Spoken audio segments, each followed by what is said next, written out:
Hello everyone, welcome back to my channel. आज की class में हम लोग क्लास 12th की हिंदी को स्टार्ट कर रहे हैं। बिहार बोर्ड का है। जितने भी बच्चे बिहार बोर्ड के होंगे मेरे चैनल को सब्सक्राइब कर सकते हैं। तो हिंदी पढ़ना हमारे लिए उतना ही ज़रूरी है अच्छे मार्क्स लाने के लिए जितना फिज़िक्स, केमिस्ट्री, बायो या जो और सब्जेक्ट्स हैं, जैसे कोई कॉमर्स लिया हुआ है, कोई आर्ट्स लिया हुआ है, कोई साइंस लिया हुआ है। तो उसमें और सब्जेक्ट पे तो बच्चे ध्यान देते हैं, लेकिन हिंदी को बिल्कुल इग्नोर कर देते हैं और उसी का परिणाम होता है कि हिंदी में कम मार्क्स आ जाते हैं। तो फिर ओवरऑल परसेंटेज जो होता है सो बच्चों का बहुत कम आ जाता है। तो चलिए आज से हम लोग स्टार्ट करेंगे हिंदी को। हिंदी का चैप्टर 1 है बातचीत। ठीक है, बातचीत उस चैप्टर का नाम है और उस चैप्टर के लेखक जो है वो है बालकृष्ण भट्ट। तो अक्सर ऑब्जेक्टिव क्वेश्चन जो आता है उसमें लेखक से संबंधित बहुत सारे क्वेश्चन आते हैं। तो लेखक परिचय जो है वो जानना बहुत ज़्यादा ज़रूरी होता है, क्योंकि लेखक के बारे में आपको जानकारी होगी तभी उससे रिलेटेड जो क्वेश्चन ऑब्जेक्टिव में आएगा वो आप पढ़ पाएंगे। तो बातचीत को किसने लिखा है? बालकृष्ण भट्ट ने। एक क्वेश्चन भी रहता है, इस तरह का क्वेश्चन भी, कि कोई चैप्टर का नाम आपको दे दिया गया रहेगा और पूछा जाएगा कि इस चैप्टर को लिखा किसने है।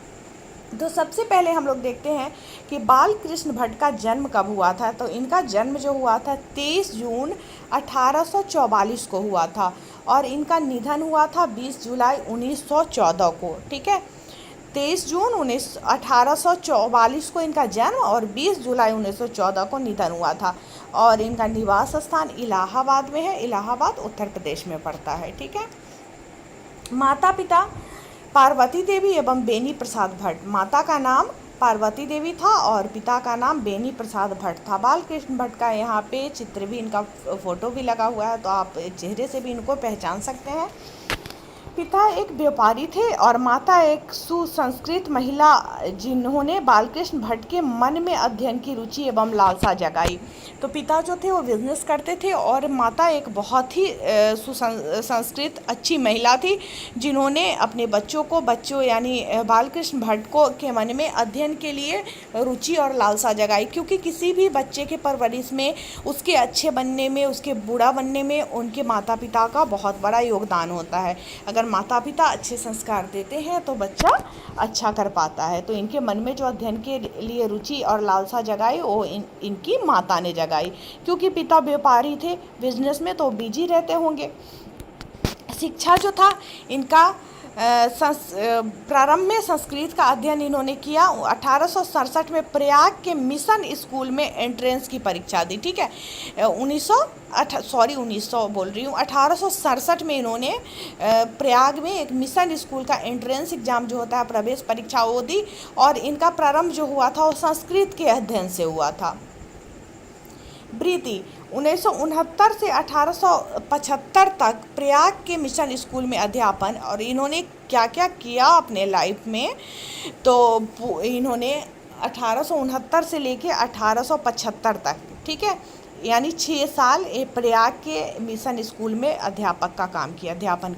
ठीक है, इसके बाद 1885 में प्रयाग के CAB स्कूल में संस्कृत के अध्यापक, ध्यान दीजिएगा। फिर 1885 में प्रयाग के एक CAV स्कूल, वहाँ पे संस्कृत के अध्यापक बने। तो ये जो मतलब है इनका जीवन, इसको आप नोट भी कर लीजिएगा। ये सब ऑब्जेक्टिव में आ जाता है, जैसे कब से कब तक वो स्कूल में अध्यापन किए, इस तरह का क्वेश्चन।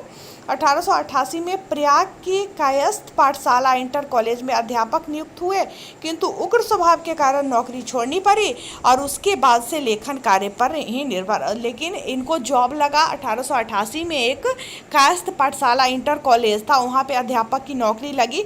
किंतु नियुक्ति के थोड़े दिन के बाद इनका स्वभाव जो था थोड़ा उग्र स्वभाव था। तो उग्र स्वभाव के जो लोग होते हैं तो जनरली वो कहीं पे टिक नहीं पाते हैं, तो इनको नौकरी छोड़नी पड़ी और फिर इन्होंने लेखन का काम शुरू कर दिया। जो इसी वजह से हम लोग आज इनके इनके चैप्टर को पढ़ रहे हैं, इनका कहानी है हमारे बुक में। ठीक है, तो इन्होंने फिर लेखन कार्य आरंभ कर दिया। विशेष परिस्थिति, पिता के निधनों उपरांत पैतृक व्यापार संभालने के नाम पर गृह कलह का सामना, पैतृक घर छोड़कर घोर आर्थिक संकट से जूझते हुए हिम्मत से काम लिया और साहित्य के प्रति समर्पित रहे।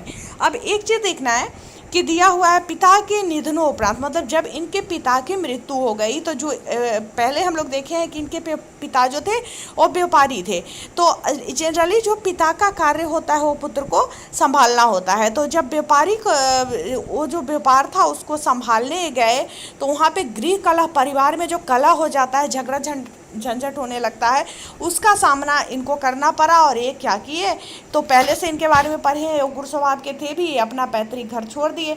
और घर छोड़ने के बाद क्या स्थिति होती है इसको तो समझ ही सकते हो, मतलब घोर आर्थिक संकट का सामना करना पड़ा। लेकिन ये आर्थिक संकटों से जूझते हुए अपना जो कार्य था साहित्य के प्रति समर्पित रहे, क्योंकि जो नाम रोशन करने वाले होते हैं, जो इतिहास में अपना नाम लिखवाने वाले होते हैं, वो कभी किसी चीज़ से घबरा के रुकते नहीं है, चाहे कितना भी आर्थिक संकट आ जाए, कितना भी मुसीबत आ जाए, तो ये भी हिम्मत नहीं हारे और साहित्य के प्रति समर्पित रहे। रचनात्मक सक्रियता, भारतेंदु हरिश्चंद्र की प्रेरणा से हिंदी वर्धिनी सभा प्रयाग की ओर से 1877 में हिंदी प्रदीप नामक मासिक पत्र निकलना प्रारंभ किया।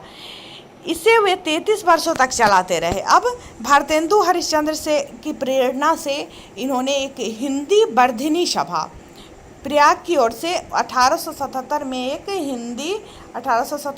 हिंदी प्रदीप नामक जो मासिक पत्रिका होता है, जो हर महीने आता है, वो निकालना आरंभ किया और लगभग 33 वर्ष तक वो पत्रिका निकलता रहा, उस पत्रिका को चलाते रहे।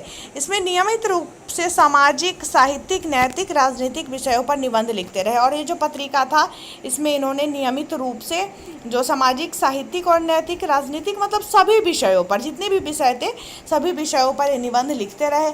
1881 में वेदों की युक्तिपूर्ण समीक्षा की।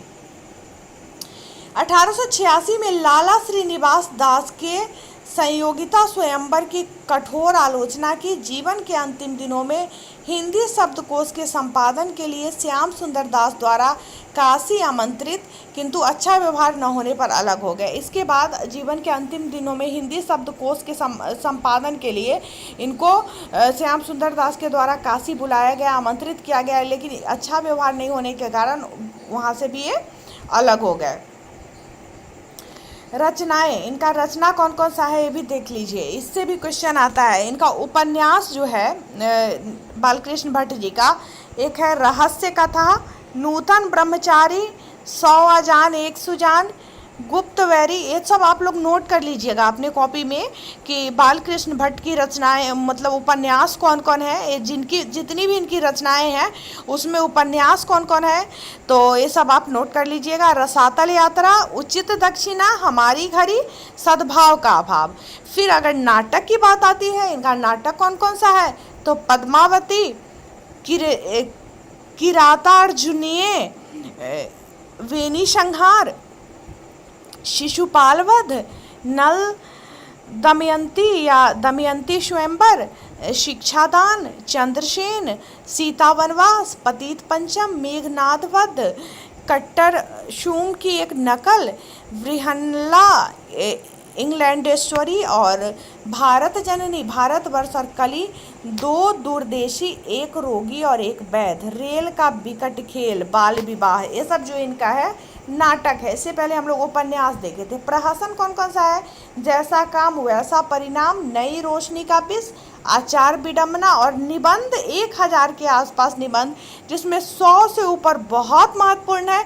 भट्ट निबंधमाला नाम से 2 खंडों में एक संग्रह प्रकाशित, और इनका जो निबंध है लगभग 1000 के आसपास निबंध है, जिसमें से 100 से अधिक निबंध जो है सो बहुत ज़्यादा महत्वपूर्ण है। और इनका एक निबंधमाला है, भट्ट निबंधमाला के नाम से वो है, जो 2 खंडों में संग्रहित किया गया है।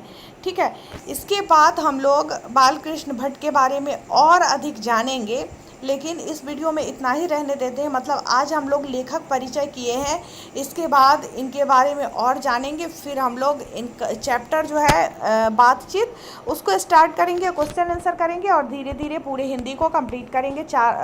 5-6 महीने अभी एग्ज़ाम में बाकी है, 12th के एग्ज़ाम में। बीच में लॉकडाउन होके बहुत कुछ बर्बाद हुआ है, और मैं कब से सोच रही थी कि मैं स्टार्ट करूं, लेकिन थोड़ा सा टाइम लग गया है। लेकिन कोई नहीं, अब कंटिन्यू मैं रहूंगी और एक एक वीडियो आते रहेगा, आप लोगों का कंप्लीट होते जाएगा। तो आप लोगों के कांटेक्ट में जितने भी बच्चे होंगे उनको शेयर ज़रूर कर दीजिएगा व्हाट्सएप ग्रुप वगैरह पे, ताकि ज़्यादा से ज़्यादा लोगों को इसका फ़ायदा मिल सके। तो फ़िलहाल इस वीडियो में इतना ही, मिलते हो फिर आप लोगों से नेक्स्ट वीडियो में।